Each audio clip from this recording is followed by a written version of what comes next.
All right, so we got 40 people in here. What's going on, Scary Squad? More mob. Scary Squad, what What up, up? gang? We doing it early today because Yeah, a little early. we shooting Precious's podcast. Well, shit, let's get it going. You ready to get it going, Pat? Yes, sir. All right, well, cool. Oh, it is. Yo, what up? I'm Tahir Moore, And I'm Patrick Cloud. and this is another episode of Damn Internet. You're scary. Happy birthday, Barack Obama. Yeah, this is filmed on Tuesday, so people that see this on Thursday, it is what it is. Yeah, he's man. he's like our new Uncle Phil. That's how it feels. he's like Big that's not our dad, but it's just like he's like everything you do. You're like Papa Obama. Yeah, man. There's a lot of weird stuff. Like What I want to start off with is this Neuralink chip. Have you heard of it? This new Elon Musk thing? Mm-mm. So Elon Musk, basically our Tony Stark, Right. he is dropping a Neuralink, which is essentially a brain chip that is going to be installed onto your brain. And there's a lot of things floating around about this. There's one aspect of it says that people will be able to hear sounds that were previously impossible to be heard by human ears. Which in my mind is like that's how God wanted it. Like maybe we shouldn't be hearing this stuff, but yeah, it says it'll allow people to hear sounds that were previously beyond their range. But the good thing is like it says it could help restore movement to someone with a fully severed spinal cord. Like there's a lot of like health benefits to it. But I'm just worried about all the other stuff that comes with it. You know, he's also saying like it'll let you stream music straight to your brain, which I don't even know how to process that. Because I mean, I was thinking you listen, but I guess you're going to destroy the headphone industry if that's the truth. Just right onto the brain. What does that even sound like? I mean, if you think about it, ears are just a passageway to the brain. So I guess the brain has been listening to it, but I don't know I'm not smart enough to process that. My biggest fear with things like that is that it falling into the wrong hands, and then whoever has it uses it for evil and turns us all to mindless zombies, and now we're their mindless army just getting shot. Because like if you can do that like type of stuff, what's to keep you from accessing the area of the brain that controls fear, reason, and logic? So you just fear. Yeah, you basically erase that fear, and now you got people running toward guns and stuff like that, just under your control. Nah, bro, I'm good on that. My headphones don't take up that much space in my bag. I'll keep rocking with those. You could do the whole. Those happen to be the Raycons. Are you gonna do it? You gonna do it now? You gonna save it? No. Okay. I'll just say early ad. But it's wow. It basically says you could connect a single USB-C cable and provide full bandwidth data streaming to the brain. But just like you said, that could be reversed. It could also extend hearing beyond normal frequencies. So people who have super strength hearing, I'm assuming maybe some limitless things. Like if you could access different parts of the brain, you might be able to give your smarts like a little iOS update. And super like smart. Who said that? Somebody said that you'll be able to hear the trees screaming. Was that Hippie Go? Because you'll be able to hear the trees screaming every time the wind blows. Oh! It's cold. You hear ghosts and stuff while you sleeping. But it says you can regulate hormone levels too and deliver enhanced abilities like greater reasoning and relief from anxiety. That's scary. You could just turn your reasoning up. Yeah. I mean, that could help some people, people that have a problem saying no. And just be agreeing to everything. They turn their reason up. Like, no, I'm not going to this party, bitch. I got to be at work at 5 a.m. Why would I go to this party? Y'all trying to head out at 12 a.m. No, I'm good. I feel like stuff like this is great if you're talking about like the people with spinal damage, or it says it could help people suffering from neurological disorders or brain disease like Parkinson's. But it's what's after that, because it says Musk ultimately wants the technology to allow people to compete with artificial intelligence. And I'm like, fam, what? Instead of us just not venturing into this whole AI robot thing, which we have seen literally movies of this going wrong, now we're trying to like compete with ourselves and be like, all right, we're going to keep making this AI, but we're going to make ourselves stronger than AI. It seems like the first chapter of the Apocalypse movie. Here's my thing with it. Like, we've seen the AI movies, you know what I'm saying? We've seen Terminator and all that type of stuff. And then we also saw Contagion and all the other movies where there was a pandemic from some man-made disease and all of that. We was like, oh man, this is great entertainment. And then COVID hit, and now people are like, oh snap, maybe this was the precursor. Maybe this is like, you know what I'm saying? And now people are still pushing this AI envelope, and it's like, bro, y'all didn't learn from COVID? Just slow down a little bit, man. Why y'all still trying to invent that type of technology? Why don't y'all invent a cure to cancer or a cure to the common cold? Like, right? Let's start with flying cars. Not even flying. What about hovering cars? Let's start with that.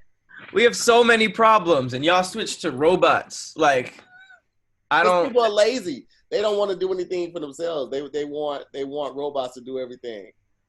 I don't necessarily think this is considered nanotechnology, but like between this and the stuff Bill Gates is talking about, like the robotics that can be inserted into people's blood, like it's scary. Like I'll never forget. I was randomly at a UCLA basketball camp, and the coach stopped and sat everybody down, and he told us like he used to work for the CIA, and in a bunch of years there's going to be a chip that's put in your finger that replaces all credit cards and debit cards, and that was the mark of the beast, and there was things in the Bible, and we were all holding our basketballs like, can we play? What are you talking about? Like, he really sat us down and had like a full, I'm an ex-CIA. I think this was the birth of my paranoia, but he talked about this when I was a child. So every single time this type of stuff is brought up, I get very scared.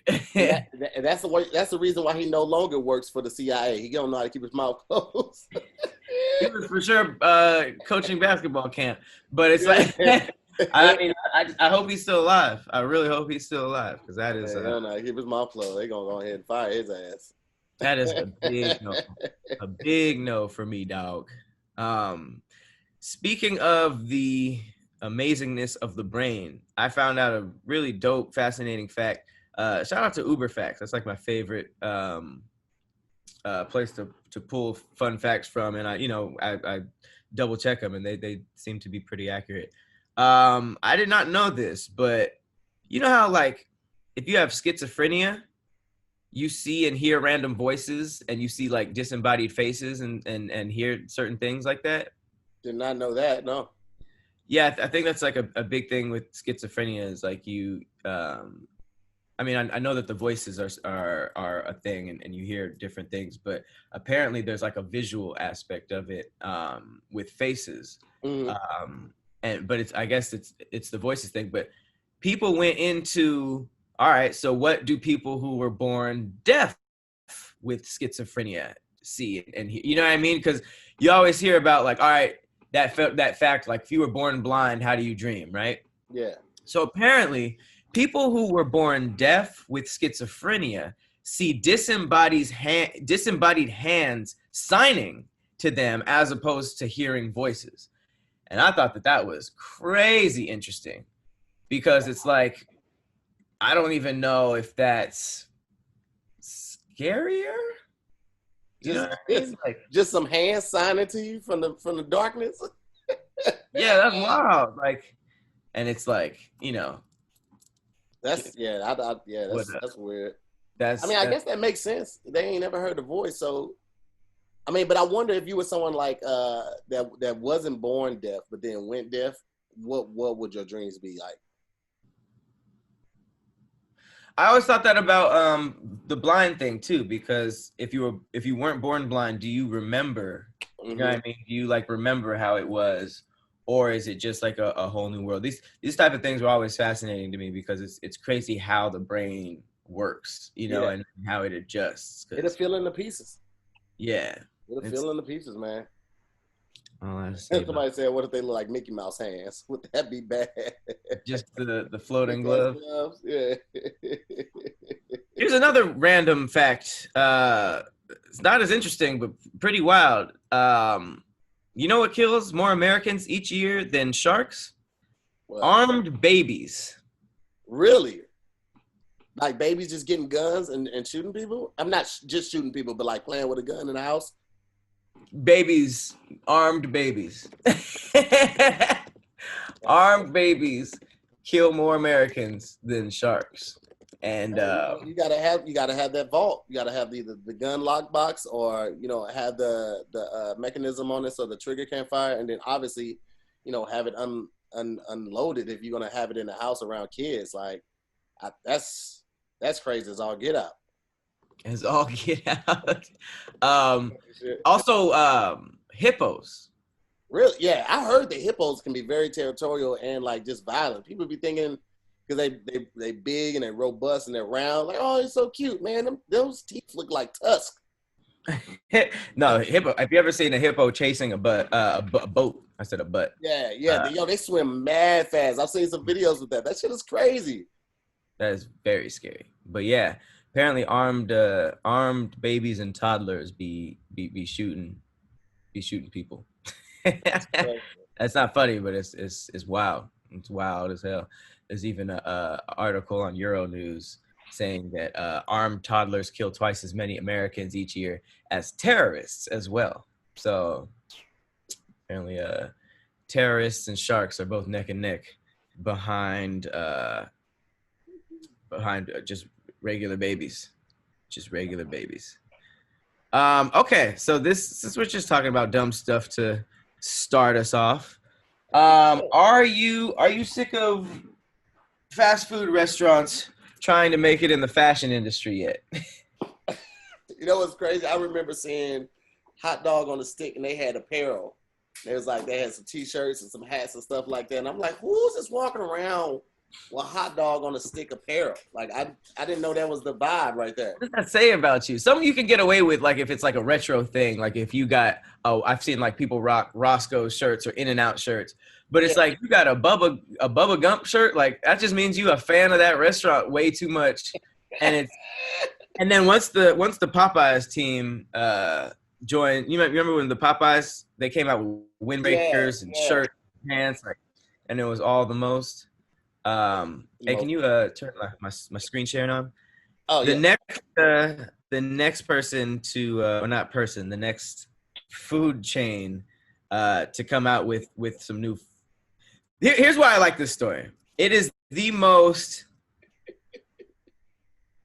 like, I don't know what the cultural ties are, but there are some, because Popeyes came out with some surprisingly, I mean, it was stupid because it was Popeyes, but in terms of them taking a swing at clothes, it was just like, that looks kind of, it doesn't look as bad, right?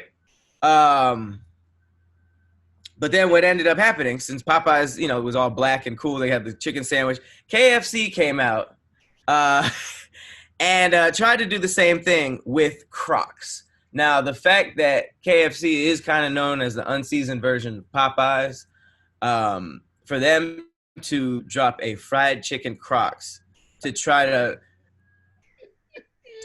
sort of like compete with Popeyes, which is compared to this was like a full Blue Ivy, an Ivy Park rollout. Yeah. Because this is the bull. This is the bullshit. I don't know if that's a piece of chicken photoshopped on it or if that's like a keychain type of thing, but I don't know.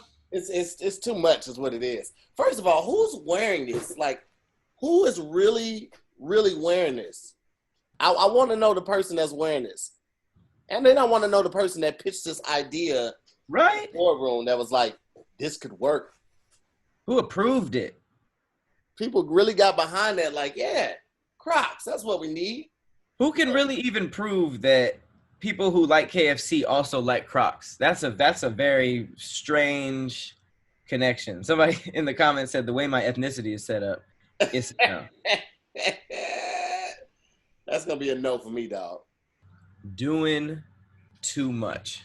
That is I saw that meme that was floating around with the piece of chicken, and then it was like Happy Emancipation Day. Mm-hmm. And I don't know if that was real. I was trying to go to KFC's Instagram to see if they had it on there because I didn't find it on Twitter. I just saw the meme on Twitter. Mm-hmm. I'm like, nah, they didn't They didn't do that for real. But No. the Crocs thing is actually on their page. So you guys can actually go to Instagram and go to sold KFC out page and see that, yeah, KFC and the Crocs was actually a thing. And that's the thing, it's sold out. So the guy who actually pitched this is probably like, yeah, I told y'all. It's so funny that KFC actually has like a page and like they have this guy actually on there. Oh God, I forgot they tried to make the Colonel hot. What the hell? Yo, for Mother's Day, look at who is behind KFC's marketing? They're giving us a whole bunch of stuff we never asked for. Bro, look, Colonel look at my God. Look at my. Oh my God. Why? Why would you want to fuck the Colonel? You want to come find out what these 12 herbs and spices are, baby girl? Come rock with a real one. You want the original or the extra crispy? Oh, man. I don't get it. That's like trying to make Aunt Jemima sexy. Like, it was an old white person who made good chicken. Just, that's it. Oh, we don't look at him holding the shirt open, letting the abs just do their thing, dog. With the tattoo, they really embraced it. They went full throttle with the sexy Colonel. But low key, I mean, obviously, this is nowhere near as bad. But we can't say that without bringing up the fact that Wendy's are some of the most foul people in marketing. Everybody remembers. They act like people don't remember. Everybody remembers. There was a smooth 4 or 5 commercials where they used the actual daughter of the white dude. I forget what the white dude Dave. Dave. Yeah. They used the actual daughter that the symbol was modeled after, the red-haired girl. Uh-huh. But she was a little overweight. But for some reason, it was like, who cares? Like, it's Wendy's. Right. They replaced this girl. That was the actual daughter. Yes. I remember that. They replaced her with like this skinny, like, I'm Wendy. You know what I mean? And it was just like. But you know what? Like that might not be all on the company. That's probably the public. Like the public probably was like, yo, who the fuck is this chick? And like they you know, they do like the testings first, and they're like, yeah. So the public's not really responding well to Wendy. We might have to switch this up because they gonna only do what the public like. Any new show and all of that, they always have a test group, and they put it out there first with the test group. Like, yeah, I did okay. But then when they put it in the public's like, yo, this is Wendy? No, this can't be. You really think that the public had an outcry for that? Bro, I'm just saying they was like they might not just like it. That's what happened to Judy on Family Matters. When she went upstairs and never came back, it was because the test groups was like, she is the most or the least liked character. Nobody was rooting for Judy. So they were just like, all right, Judy, hit the stairs. And then she just never came down. I don't know. It feels like that was a Wendy's move. But I guess you're right. They do a lot of analytics and test groups. Yeah. But either way, foul city, because we shouldn't. You're not selling burgers. We're not supposed to want to smash Wendy. We're supposed to want to eat the burgers. Yeah. So it's just like, that's wild. You replaced the actual Wendy. Yeah. That's super wild. Hey man. Well, I mean, KFC can't get. I mean, obviously KFC ain't about to get fashioned correctly, but you know who did get fashioned correctly? Tell us about it. Mack Weldon. All right, Mack Weldon is better than whatever you're wearing right now. It's better than whatever I'm wearing right now. I should probably throw my Mack Weldon on. But if you don't know, Mack Weldon is a premium men's essentials brand that believes in smart design and premium fabrics. Mack Weldon, they do offer industry-leading underwear, but there's a lot more than just an underwear company. A lot of people think they just sell underwear. They're actually a one-stop shop for men's basics of all kinds. So they have socks, shirts, hoodies, underwear, Vesper polos. I'm not even advanced enough to know what that is yet. Four-way active shorts. These are shorts that go 4 ways. And not only that, they're the longest lasting, high quality items on the market. Okay. Yeah. So the joggers, man. I love the joggers, man. That's right. literally probably 5 days a week I have those on around the house. And just super. Yeah. Oh, I got the blue ones. I like the style so much that I got the exact same kind, but one's long and one's short. I just ran the same style back, got the shorts and the joggers. Super dope. I got all the colors. I got the burgundy, the blue, the green, and then 2 different grays. I should have went with different colors now that I think about it. But Mack Weldon, they believe in smart design, and they also believe in premium fabrics, simple shopping. It was super simple for us to get all of our stuff. You know, it's the layout is completely simple, and it will be the most comfortable underwear, socks, shirts, and undershirts that you will ever wear. I be wearing them out too. You know, I mean, you guys know how I do. I wear it out. I wear it in the house. And they also have a line of silver underwear and shirts that are naturally antimicrobial, which means they eliminate odor. So, fellas, take note. Okay? They want you to be comfortable. So if you like your first pair of underwear, you can keep it, and they will still refund you. So free draws. Think about that. Not only that, man. Folks at Mack Weldon have also created their own totally free loyalty program called Weldon Blue. Now, there's a couple different levels. Level 1 gets you free shipping for life, which is always great. Always great to get whatever you're buying for free. And once you reach level 2 by spending $200 or more, Mack Weldon will start giving you 20% off every order for the next year. Okay, every order, 20% off and free shipping. Come on, fam. I know I got the shorts, I got the underwear, the socks, and like 6 pair of the joggers. And I love Mack Weldon, bro. Like I feel like I'm a part of something bigger, like the part of the group. The underwear is super dope. No tags to get all in your way. I love them, man. Super comfortable, super light. And I already told you about the joggers. The joggers are super dope because they got I love being able to have pockets, and they got like a little side pocket right by the thigh, so it's perfect for like my wallet or my phone, everything like that. I love for stuff to just fit, and I love for things to do exactly what they said. They said it was gonna be comfortable, said it'd be light and breathy. It's everything that I said. So I love it, man. I'm all about it. Don't sleep on the socks, though. You can't sleep on the socks. Yes, absolutely. So listen, if you guys want to check out Mack Weldon and you want to get 20% off your first order, all you have to do is visit mackweldon.com/DIYS and also enter the promo code DIYS. So again, that website is Mack Weldon, MackWeldon.com/DIYS, and also enter the promo code DIYS. And you can get 20% off your first order. You should do that now. Return of the Mack. Oh, they should play that song while they give that free return for the underwear. Return of the Mack Weldon. Okay, that was horrible. All right, moving right along after the breakdown of the fly clothes. All right, so we talked about this a couple of weeks ago, but we haven't talked about him in a minute. He's been on house arrest, and I guess he was court ordered to, I don't know, stop trolling or stop being online. But what I'm about to show you is a video of the dude who supposedly was gonna be dead as soon as he stepped outside.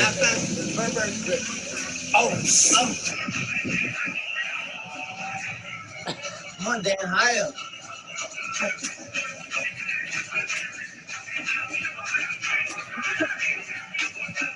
Wow. We have never, ever in our lifetime experienced a troll to this level. And we lived through 50 Cent, you know what I mean? Like, we lived through some trolls, but we ain't never seen it done like this. Oh man, he's epic proportions, epic levels, dog. Like it's ridiculous.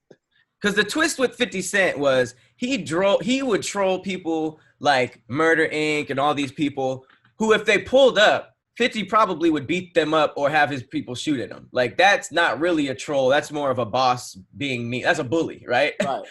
Troll is not really being a part of the life at all, making your way into a gang, snitching on everybody, dissing the whole rap industry, pulling up in everybody's hoods, snitching on your own gang, to having everybody say, not only will you fail, you'll die when you come back.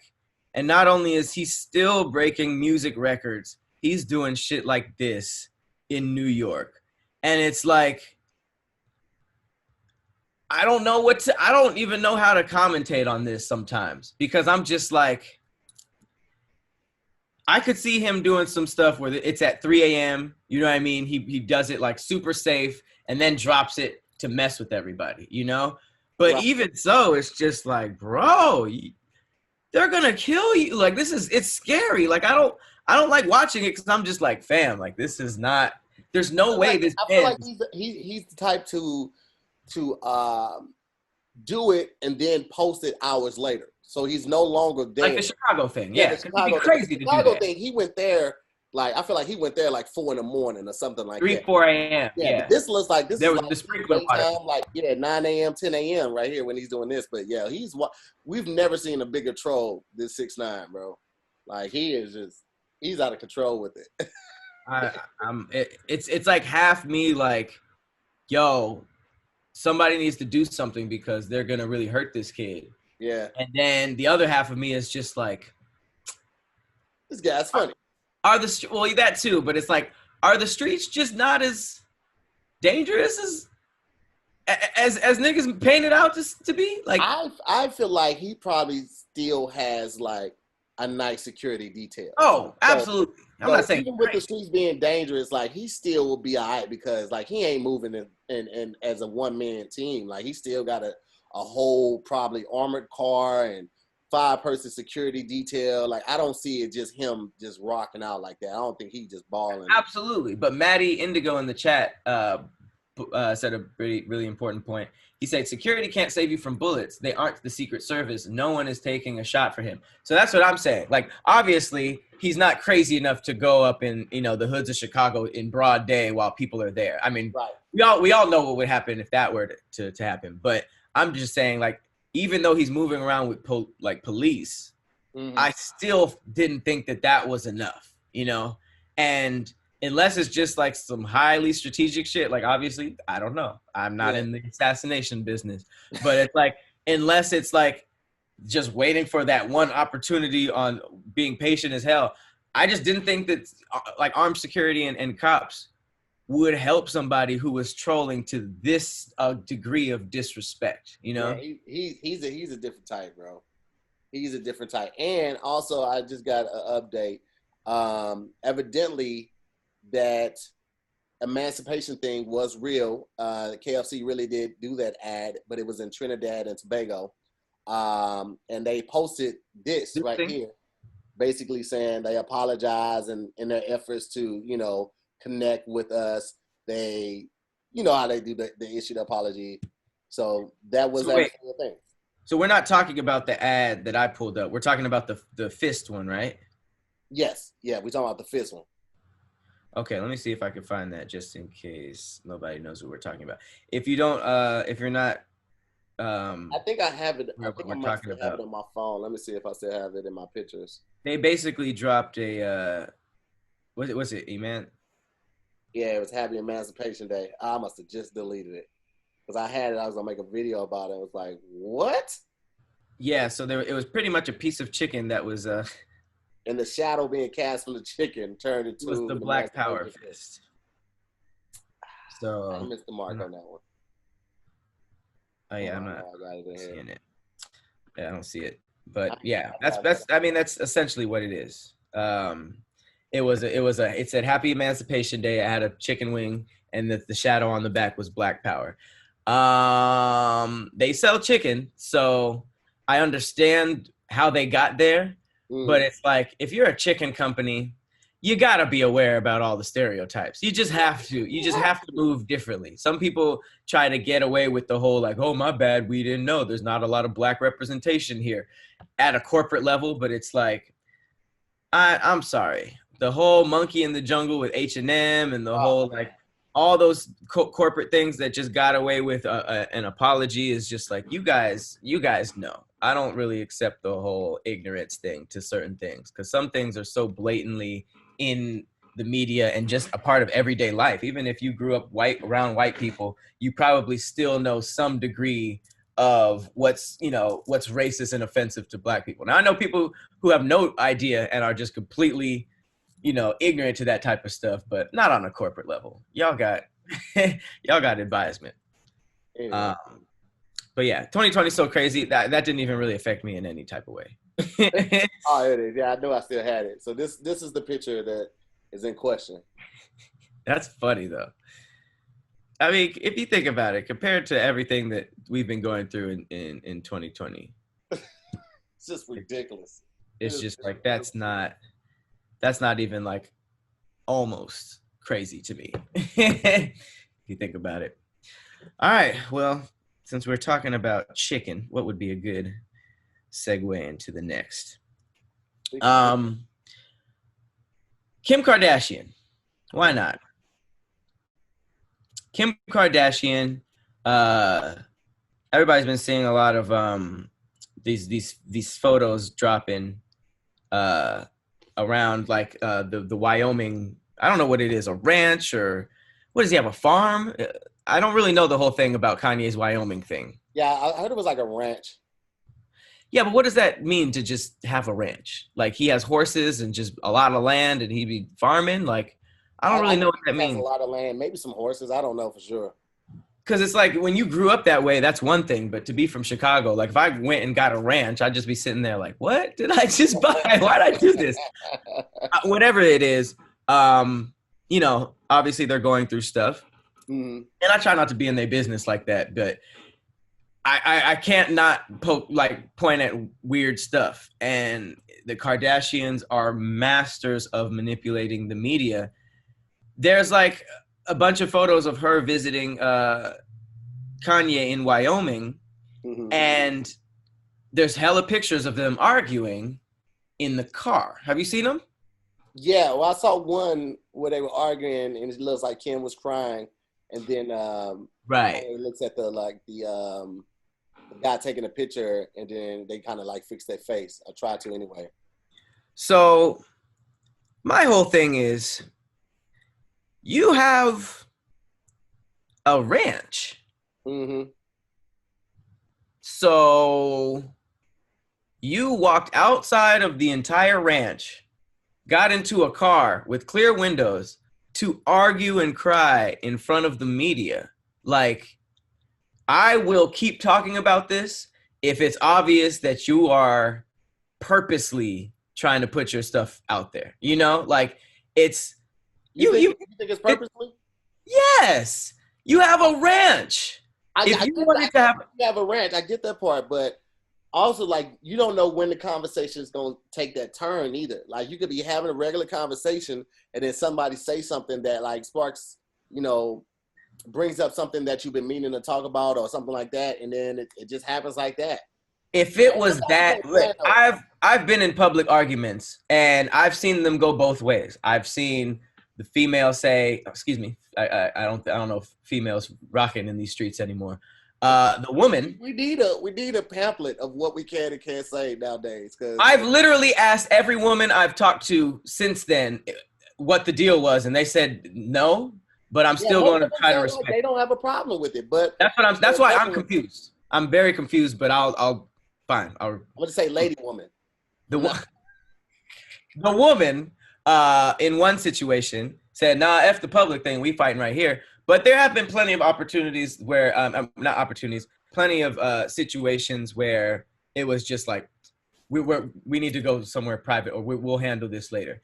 If it was something, especially since you flew out there to talk to him about something that was going to turn, I don't buy it. You have an entire ranch. You parked outside, and you're Kim Kardashian and Kanye. You know how used to paparazzi they are. It's a part of their lives. You know, this is a woman. You know, no disrespect, but this is a woman who used to call the paparazzi and tell them where she was going. Maybe that's still how it works. They'll be like, I'm about to pull up in Nobu.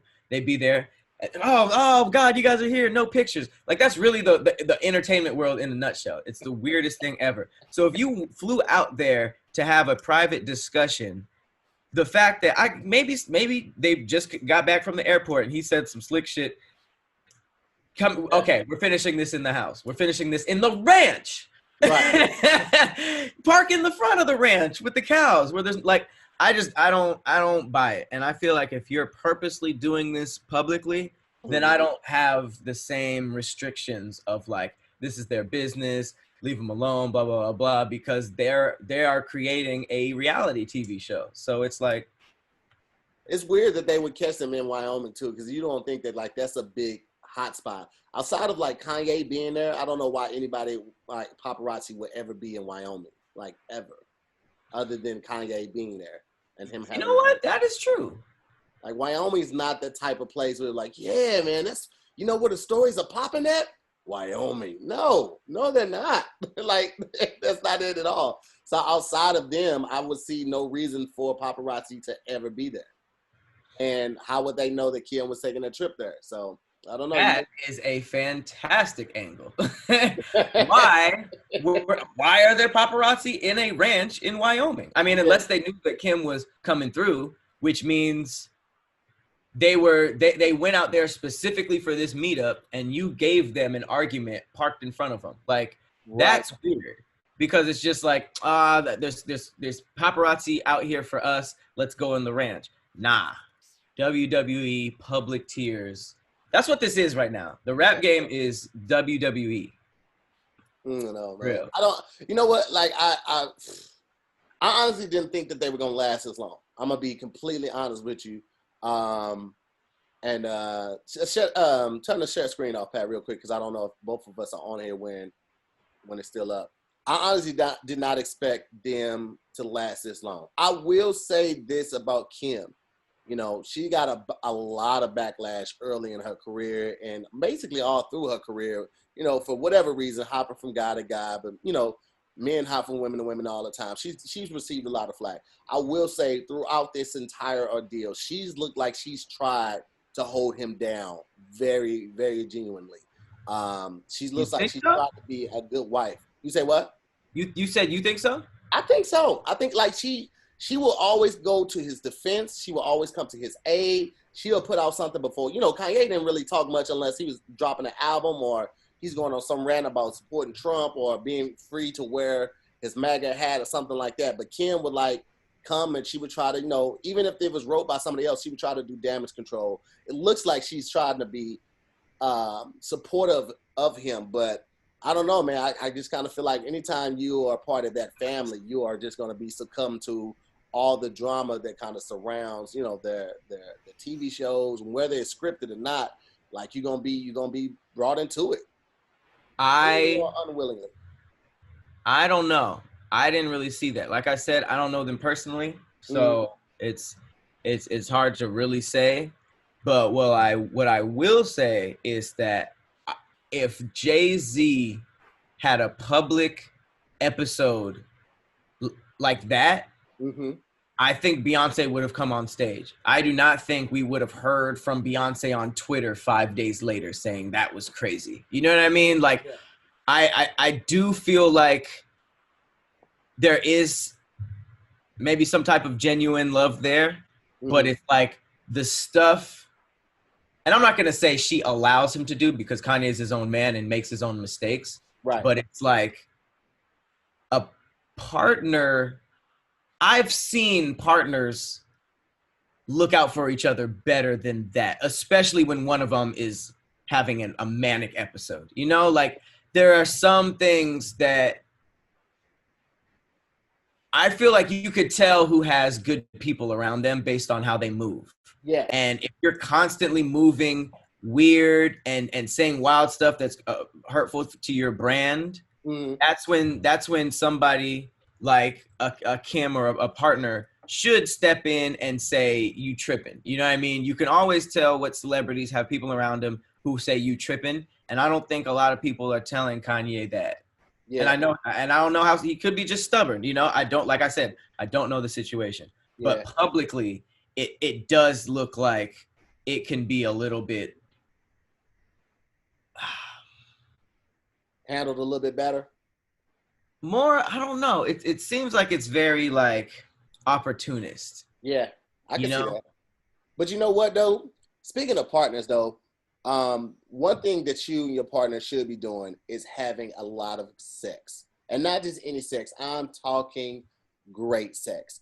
And guys, right now, you can increase your performance and get that extra boost of confidence in bed by going to BlueChew.com. BlueChew.com. That's right, blue like the color blue, and see what it's all about. Because BlueChew brings you the first chewable with the same FDA-approved active ingredients as Viagra and Cialis. And the great thing about BlueChew, one of the great things, there are many great things about BlueChew. One of the great things about BlueChew is that you can take it anytime. Some of the other, brands, you can only take it at night or something like that. But BlueChew, anytime, day or night, even on a full stomach. And since they're chewable, they start working up to twice as fast as a pill. So whenever you're ready and whenever the opportunity arises, you can get it going. Another great thing about BlueChew is that it's made in the USA and it's prescribed online by licensed physicians, so you don't have to go to the doctor or wait in a line or wait in the waiting room. And because it's made in the USA, it's even cheaper than going to a pharmacy because you don't have to go there. It ships directly to your door. So no more standing in the line at the pharmacy. No more standing 6 feet away from somebody, and now you got to worry if they're too close and all of that while you trying to go get this, man. Have that thing shipped directly to your door in the discreet package. Okay, it's prescribed, like I said, online by licensed physicians, and they'll answer all your questions there. It couldn't get any easier, and you can only benefit from this and get more confidence from where it counts. BlueChew is the fast and the easy way to enhance your performance. And right now, we got a special deal for our listeners. If you go to BlueChew.com, you can get your first shipment, your first order completely free when you use our promo code DIYS. And all you have to do is pay $5 for shipping. Again, completely free order. Your first order completely free. All you have to do is pay $5 for shipping.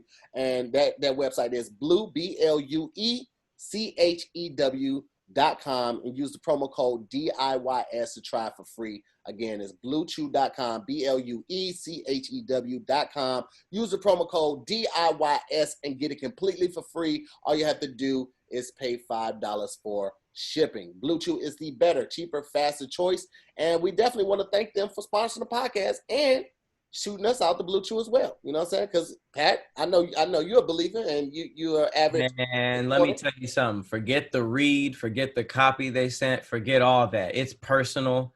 It's personal story time. All right, ladies and gentlemen, get you some BlueChew. All right, even if you just want to start with the 6-pack a month thing, super effective, super inexpensive. Just try the smallest pack and see what happens, because males. And listen, I'm gonna tell you this: you don't have to have anything going wrong with your sex to try this. You can literally just try it to see how can I increase my performance. Try it. Try it. This is something completely different. The fact that it's chewable and it starts working up to twice as fast as a pill. Man, trust your boys, okay? You gonna keep going. You won't regret spending $5 on shipping for BlueChew. You won't regret it. Your partner won't regret it. Get you some BlueChew. This is just me talking to you at this point. Get it. All right, and then you will get it. Another slogan that they could use. Somebody said, Kelvin Davis said, chew before you screw. Chew before screw. I love it. Y'all are silly, man. Silly. All right. Well, this is just the most Florida thing ever. All right. Florida man. That's how this headline starts. This is why I'm paranoid about giving to certain charities. A Florida man used COVID relief funds to purchase a Lamborghini sports car, and he was just charged in Miami federal court. First of all, Miami federal court just sounds luxurious. Everything with Miami doesn't sound like a bad time. But like, this is just like, I feel like this happens so many times, and we just see the few glimpses of people getting caught. But yeah, it says a Florida man was arrested and charged with fraudulently obtaining $3.9 million in Paycheck Protection Program, PPP loans, and using those funds in part to purchase a sports car for himself. Authorities seized a $318,000 sports car and $3.4 million from bank accounts at the time of his arrest. His name was David T. Hines. He's 29, and he lived in Miami. He was just charged by criminal complaint unsealed today upon his initial appearance before UF Chief Magistrate Judge John. Okay, this is just legal talk at this point. But he was charged with 1 count of bank fraud, 1 count of making false statements to a financial institution, and 1 count of engaging in transactions in unlawful proceeds. So I wonder if the car got him caught, the purchase of the car, or if it was just the overall dumb move that was going to be flagged anyway. But I don't know. This is why I always have I would love to just see my money being like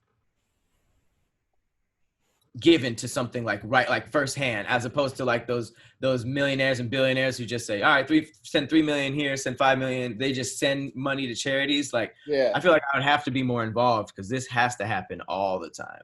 Oh yeah, it's definitely some misappropriation of funds. Absolutely, without a doubt in my mind. But you don't know, you just don't know, man. Like it's unfortunate. Florida, man. Yeah. I was trying to pull up this one thing real quick because I don't know if you had seen this, but yeah, I'm gonna go ahead and share my screen for this one real quick. Okay. Yeah, let me pull this one up. This one was pretty crazy to me. Boom. So this happened in Florida. Florida man clings to hood of big rig truck. Driver says he lost it. Now, Barrett had sent me this. Oh. Y'all just got to check this out, bro. Florida be like, what the fuck?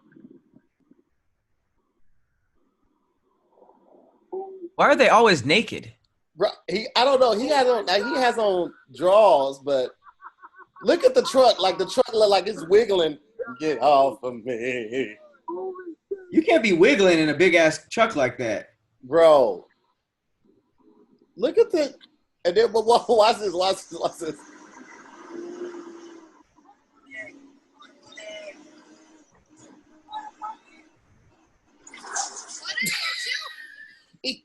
Yo! What was he saying? Call the police. How did this happen? Bro.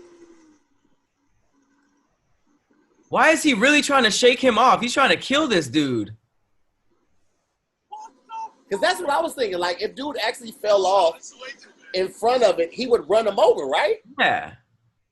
So he's trying to kill this dude. Why not just stop and whoop his ass if it's that serious? At first, I was like, well, maybe the guy on the hood of the truck, it was his truck and somebody stole it. But I saw the dude driving the truck. I was like, nah, he's definitely the truck driver. But evidently, the cops came and, handled the situation. But it's just like, bro, what? What happened? I don't know, bro. Like maybe the truck driver went into the gas station and dude snuck in the truck and went to sleep and he chased him out and he hopped on the hood. I don't know, bro. I can make stories all day.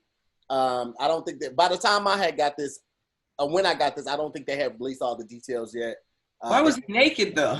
He had on boxers. He had on boxers and the tank top. That's why I was like, maybe he was sleeping in the cab of the truck. But it's not even one of those trucks. It didn't have the back to where somebody could be sleeping. Because some trucks have that extra cab and they got beds in there, refrigerators, TVs. Like I've seen people really like deck those trucks out, but this wasn't that type of truck. This is probably an in-state truck. So that's what I'm saying. But if it was your truck, you would just stop and get that guy off. But if you're trying to get away in the truck, that would be the only reason I would see to shake the person off. Like, what type of Vin Diesel crackhead level shit was that? That was a lot. Wow. I agree. Florida. I really like that. Florida. Yeah. All right. Well, this is a story about the Navy SEALs fucking up.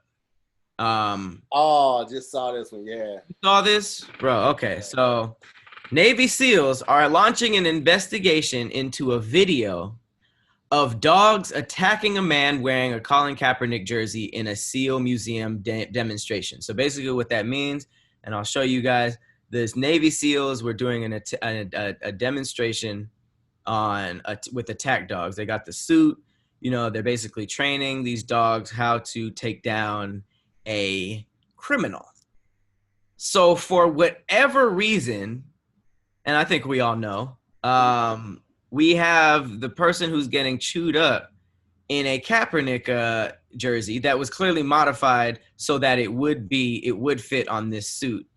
And there's like a live audience and everything. So you could really just put 2 and 2 together. On all the messages. Obviously they probably feel some type of way about Kaepernick and the flag, which is interesting because 100% of all veterans that I've heard speak on this that weren't, make America great, super pro-Trump, were saying like, yo, he's not talking about us. He's talking about police brutality. And that's important because it's important that the veterans know that what he was doing wasn't to shit on the flag, right? Mm-hmm. So it's just wild that, for this group of what seems to be mostly Caucasian people looking, you have these attack dogs attacking Kaepernick or a version of him. Right. And while people are looking on like, yeah, dogs. And it's just like, bro, especially with the dogs, now you got civil rights, triggers and all this stuff. It's just like, oh, God. It's so ridiculous. It's so damn ridiculous, man. Kelvin Davis says he's ex-Navy and they're racist AF. So, yeah, that sucks. That's crazy. Like it's wild to see. I mean, obviously we see police wilding every day, but even on the level of the Navy, it's just wild to see how almost every organization that's you think in your head is supposed to protect you, growing up, is just like you see how they feel. You see how they feel. This went a lot further than, just the symbolism of we don't like Kaepernick. You sicking dogs on a person who was standing up for police brutality is a very powerful message. Yeah. And we hear you. Loud and clear. We hear you. So yeah, I don't know what's happening with that, but at the end of the day, ends be tripping. Speaking of people tripping, we touched on this a couple of weeks ago. A petition addressed to the Department of Homeland Security has been started to have Tory Lanez deported. People are trying to get Tory Lanez TF out of America after the incident with Meg. Fans are riding for Meg, and the petition has some pretty decent numbers. From like maybe like a week ago, it already had like 20,000 signatures. Damn. And yeah, that's just an update from the world of Tory Lanez. Is he still in jail, or I don't know? We haven't heard anything. It's been quiet on his side, so I don't know, man. I have no idea. But side note, Cardi B and Meg dropping that joint, I think this Friday. Oh, the art for that is dope. I didn't even know that was It looked like the same person. I didn't even realize that was both of them. I was like, oh snap, Meg dropping it down. I had to look. I was like, oh, that's Cardi. I didn't even read it at first. I just saw the picture. But yeah, so I'm excited about that. I also saw that like I love the outpour of other celebrities toward Meg, because Rihanna had sent her some flowers and let her know that, hey, you got a good camp over here if you ever want to rock out. Just send her some love and send her that positivity. So I'm loving the outpour of support from the other celebrities. No, definitely, for sure. Yeah. But speaking of support from other celebrities, did we talk about T-Pain? No. T-Pain.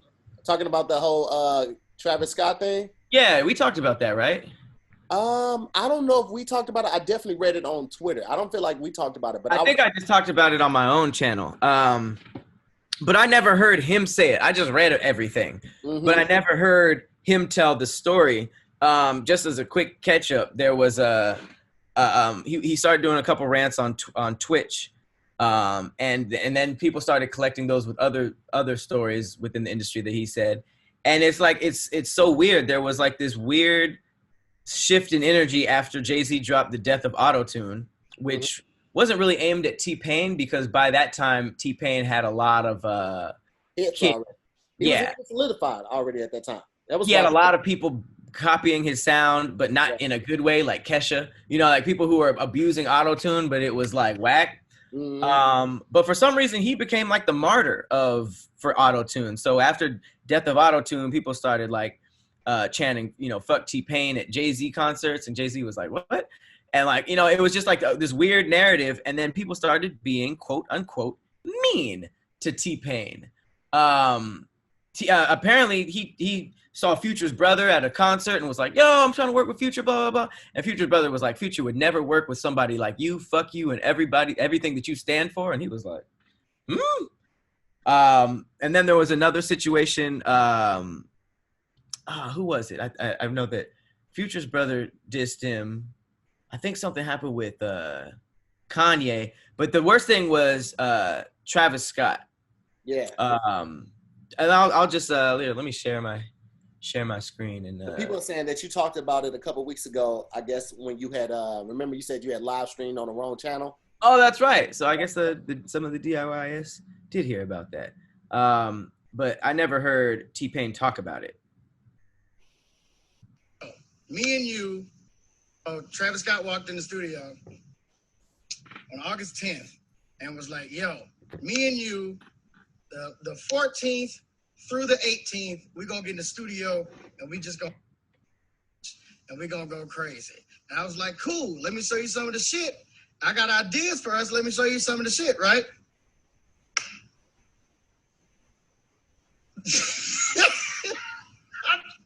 So I was like, cool, let me show you some of the shit, right? And then I started showing him shit, and him and his homeboys is in the studio, and it was like, yo, these speakers ain't loud enough. These speakers ain't loud enough. And I was like, no problem. Watch this. Yo, Travis said the speakers ain't loud enough. Bring more speakers. Boom. Next day, speakers in everywhere. He came back in. I was showing him shit. I was like, yo, the same thing. You're like, oh, it wasn't even the next day. It was literally that night. That's right, because he never left. So he was in there chilling. And then same night, got speakers. Shit was loud. I was showing him beats. He didn't really like them. I understand that. And then he was like, let me show you what I'm thinking. And then he started showing me shit from Astroworld. And I was like, well, obviously nobody just has that kind of shit ready to go. Travis. That shit, what, man? Nobody has, like, he showed me in Sicko Mode without Drake. And I'm like, dude, nobody just, like, has these kinds of shits on hand. Like, nobody has these kind of beats just sitting on their computer like that. Nobody just has those. And he just kept showing me shit. And I was like, you know what? That's motivated me. I'm gonna try to make some shit. And, you know, and then I started going into how I do production, and I'm just like, you know what, because blah, blah, blah. And the whole time I'm looking at my computer and doing shit, I'm like, you know, because, you know, when I do this type of shit right here, blah, blah, blah, and I do this, and he's back here with his homeboys. So I don't know what they're doing back there. And I'm like, bro, so, okay, cool. So you want these kind of sounds? I'm gonna put this over here, and I'm gonna do this, and I'm just moving my mouse around on my computer, and then I turn around, and I'm like, so everybody in the room dead sleep, knocked the out. Travis is somehow also asleep, standing up. This nigga made 20, 30 videos on Travis Scott. How does that even work? I thought you were talking. This is how crazy this is. T-Pain did another video talking about the whole Travis Scott thing. He's like, he rented these speakers for Travis Scott. They said they were gonna be in the studio for, you know, some days, and he's like, he went through all the days that he was waiting for Travis Scott, and he's like, he had his people calling all of that. He said he never heard from Travis Scott, and this is like this was a completely separate video. So I don't know if this is all the same time. Maybe Travis came on the last day or something like that. This happened all in the same like group like of time. He was trying to work with Trav. He got the speakers. He fell asleep, and then he was like, let's reschedule. And I think he missed like 4 or 5 days in a row and just flaked. And it's just like, that is so disrespectful. And then the other thing was that Kanye brought him to the studio to write for some album. Mm-hmm. T-Pain said his ideas.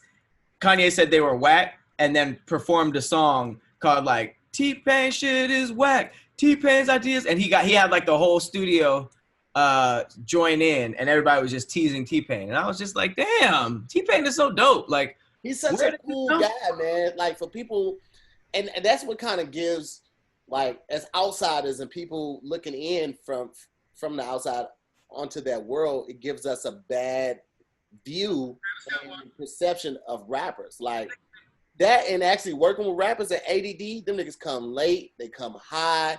They've already been sent what's going to go down on the actual filming, and they always act like they never know, because either that people didn't share it with them, or when that people tried to share it with them, they weren't receptive to it. I've heard so many stories about how people in the industry kind of just fucked over T-Pain. I mean, he talked about it too, like how he would do features for people and they wouldn't pay him. And then when he tried to get, or he would do courses for people and they didn't pay him. And when he tried to get a feature, people hit him with the Cash App request. And it's like, damn, they really, like T-Pain, what was it, like 2004 to 2008? Every hook just about had T-Pain on it, bro. And it's like, he holds his own, and he's like a very likable person. And so, like, for people to like kind of shit on him like that, it's just like, man, that's so fucked up, bro. One of the coolest things I ever heard was like, stop expecting you from other people. Yeah. And I feel like people who are good spirited like that, who are just like, oh no, like we cool. You like I'll do a hook and then you just do a hook for me later. You know what I mean? Like those people in the end up losing because they put out that energy and expect it back. And some people just ain't like that. You know what I mean? Some people are just like, man, that was a long time ago, blah, blah, blah, blah, blah. I'm gonna need that fee, and it's like, it's unfortunate, but it's like I guess the reality is that even if you are that type of person, you still got to put your foot down and handle your business as if they weren't your friends, because you can't expect to just assume everybody's got your back like that. And it sucks because, like, if you're the person who did the verse or the feature or the chorus free first, and you're just going to collect in, like, yo, you know what I'm saying, I did this, I was hoping you can get on this. It's like, it's no recourse of action that you could take to actually get the person to do it. You know what I'm saying? You just gave up your time and energy for free, and this person never has to hold up their end of the bargain. And that's the part that sucks. It's because, like, there's no hip hop police that you could go tell, like, he won't do the verse after I did the verse for him. It's just like, you got to just take that L and keep it moving, bro. Like, and that sucks, dude. Because like I know above anything, he was like, man, these are my friends. And then when they do stuff like that, it's like, are they though? Yeah. And I feel like that can lead to people doing a lot of stuff, like, drinking and all of that other stuff. But I would say this, man, if you're going to drink and you're gonna have a good time when you do it, check out DHM Detox, okay? Because you cannot drink and have the time of your life that type of night and not wake up feeling some type of way unless you do it with DHM Detox. Pat, am I wrong about that? No, not at all. I love DHM. I got them stocked up in the fanny pack. I had a night of drinking tequila. I had some DHM.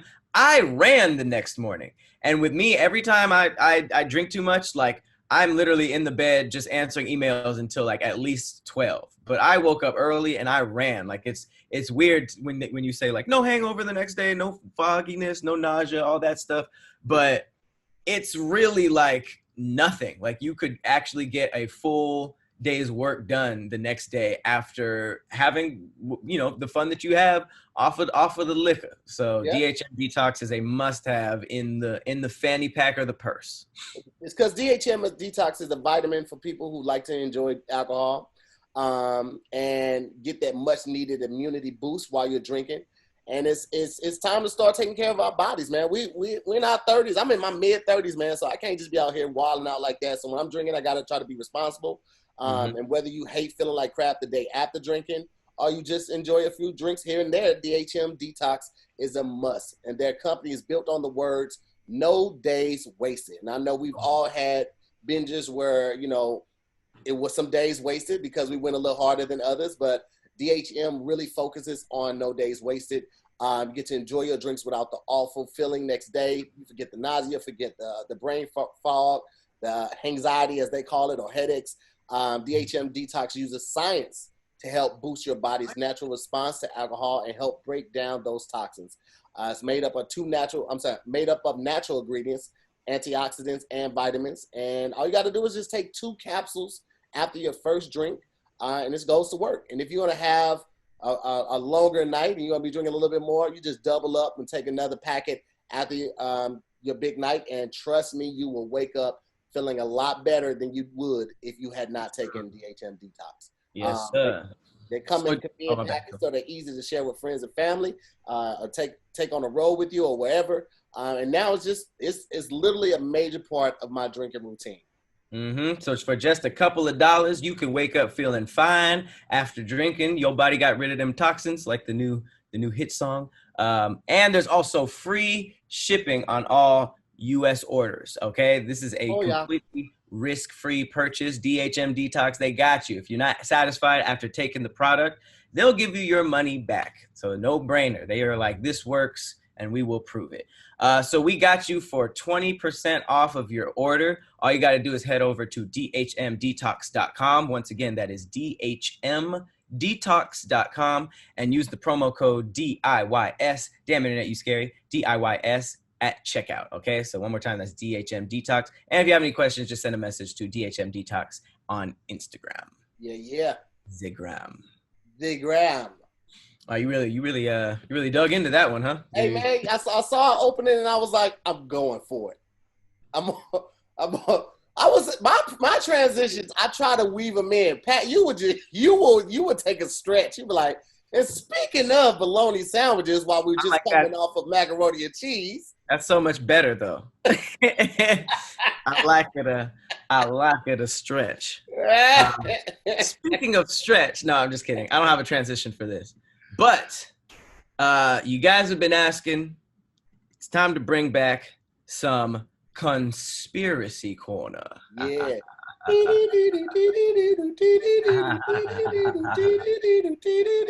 So did you know that The Hills Have Eyes was low-key a documentary?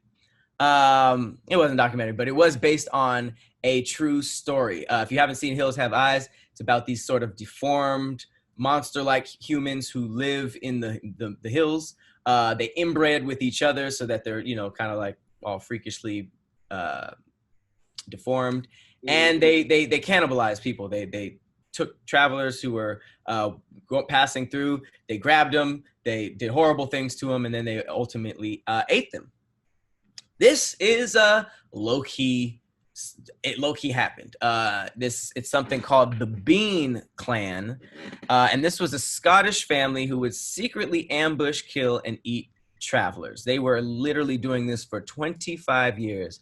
They would come out of their caves at night and commit their evil acts. The Bean Clan were eventually caught when they tried to ambush a young man who was a better swordsman than them. The Beans ran away, but were later tracked down to a cave by a group of soldiers, and the soldiers took the family to Edinburgh, where they were immediately sentenced to death. So this is more like a folklore. I also have sort of like a little article about them too, because I never heard of this. I almost want to watch the movie again, just because this is actually one of the most popular and terrifying people in English folklore. It's a dude named Sonny Bean, and some people think it's just propaganda to be anti-Scottish, but apparently they lived in a cave, about 50 immediate family members, and they robbed, kidnapped, and murdered strangers who they dismembered and ate. yeah, this was like, I guess in the late 1500s near Edinburgh. And yes, it's super weird that like something, a movie that ridiculous has some truth in it. And it's just like, where was this? And I can't imagine like literally like a group of family members living in a cave eating people. I just started watching Hannibal, the show. Uh-huh. And I just want to say the actor that they have I always forget his name. He is perfect for that role, man. But who? Like, the actor that they have for that, it's the I can't forget his name. I know they're gonna put it in the comments. But he was also in what is it? James Bond, I think Casino Royale. He was the one who I was leaking. I don't know if you're a James Bond fan like I am, but I am. I'm a big fan of it. He was also in this other movie called, I think, Polar or Frozen or something like that. Arctic. I think it was Arctic. But yeah, he's a great actor, but he is perfect for this role, man, because he always just looks kind of creepy. So, yeah, I don't see how people just like be eating flesh like that. That is just, I don't know. I always think of also like the Book of Eli. Like when you were eating people, you had ate too much flesh, like your hands had the shakes, and that's how they could tell if you were one of those people that actually ate people. Oh, yeah, that's right. Yeah. That's wild. Yeah, it said that they would survive on a high-protein diet of pickled and salted human remains. It said that as time went on, the family continued to grow on, and now on top of their 14 children, they eventually became home to 18 grandsons, 14 granddaughters. They basically kept smashing until it was 46 people in there, all conceived through incest. So this was literally a small army that was orchestrating ambushes with military precision, tracking and pouncing upon their victims, dragging their lifeless bodies back to the cave to be consumed. And there was just a list of missing persons growing day by day. It says occasionally the family almost being exposed due to occasional limbs washing ashore. And suspicion that area was like some wild stuff was going on. But no one ever thought to look at these caves for this Bean family, because that's a crazy thing about like the history of murder. It's like some people were so sick. Like now we have like documentaries and movies and all these things about serial killers, but like there's a point in time where two people got killed on the same street. They couldn't fathom that it was the same killer, you know, like they didn't have enough information. Like before we knew that this was possible and it was all in the media, like people didn't know that people were this crazy. Yeah. That's, bro, like, I can't even imagine. I'm just thinking about all of them people living in that cave, nobody washing up. Right. And all the human remains and all of that. That's a lot. But in the midst of all that, you still, you know, looking at your cousin like, what's up? What's up, auntie? I wonder if they spoke, because like when you are that disconnected from society, I wonder if you're even speaking like regular English or whatever they were speaking back then. Was it broken? Was it more sounds? Was it grunts? Was everything just right. like primal? You know what I'm saying? Like it just right. Maybe like them sleeping with each other was literally just the primal instincts to procreate and have sex, and they didn't even look at it like that. Because like I would imagine whenever the soldiers who found them raided the place, they found some kids. So like, what did they do with those kids? How did they introduce them to society? How do you teach a kid who's 9 years old and all he knows is like to fight and eat people to how do they act in polite society? How do you like get your point across without biting the person on the shoulder next to you? Because without biting them? That's crazy, dude. Like just thinking about that is like, wow. It says the story of how they got caught is pretty crazy too. It says that it finally caught up with them. Working as a team, the Beans targeted and circled a husband and wife. They ambushed the woman immediately, gutting her and gnashing her entrails, gnashing on her entrails right there on the spot. So they started eating his wife right then and there. Oh, so they're not even cooking it. They out here with the human sushi. They ate her like a lion. The dude said, no.